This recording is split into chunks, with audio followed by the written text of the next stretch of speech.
dans les collines ou dans un endroit et vous criez un bon coup, sortez vraiment toute cette rage, toute cette colère. Vous pouvez l'écrire aussi, mais c'est bien vraiment de sortir vraiment tout ça, que ce soit extérieur, quoi, en fait, externe. Donc crier, c'est le top, hein. Crier, aller dans un endroit, bon, évidemment ne le faites pas s'il y a trop de monde, mais en même temps, si vous le faites et que personne vous connaît, et vraiment crier, sortir la colère, ou même chez vous, vous criez vraiment et vous sortez cette colère. Ensuite, il va y avoir la la reproduction. Non, la reconstruction. Donc, la reconstruction, c'est quand la colère un peu... voilà, quand on a un peu éjecté un peu cette colère en tout cas. Donc la reconstruction, c'est quoi? C'est se recentrer sur soi-même, c'est se dire que ce n'est pas de notre faute, qu'on n'est pas coupable, qu'on aurait pu, parfois on se dit oui, mais si j'avais su, je le savais, j'avais vu des signes. On arrête ça, on arrête tout ça, ce n'est pas de votre faute. Donc la reconstruction, c'est vraiment se recentrer sur toi, se reconnecter à soi-même. C'est aussi prendre soin de soi et faire en sorte qu'on devienne la personne principale, la plus importante dans notre vie. Donc, c'est-à-dire que les autres, la première des choses, c'est se reconstruire soi-même, parce qu'on ne pourra pas s'occuper de toute façon des autres.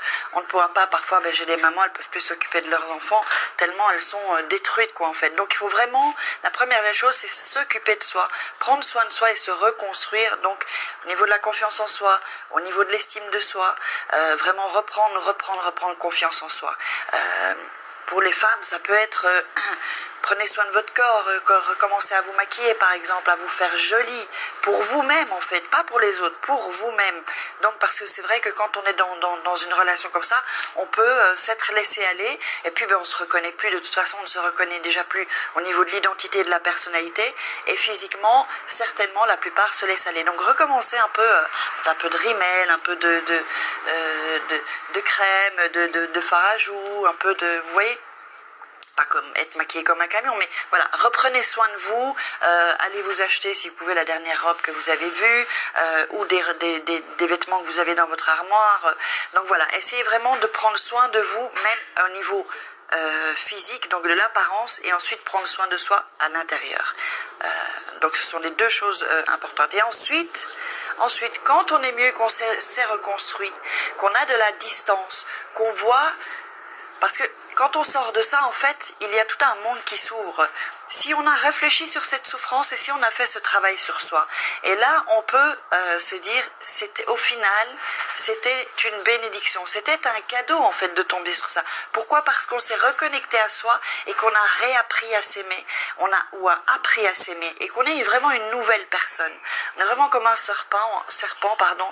On a enlevé cette vieille peau et on a une nouvelle peau. Voilà ce que je voulais vous dire. Écoutez, si vous avez apprécié, partagez, likez cette vidéo pour qu'un maximum de personnes aussi puissent la voir. Mettez-moi des commentaires.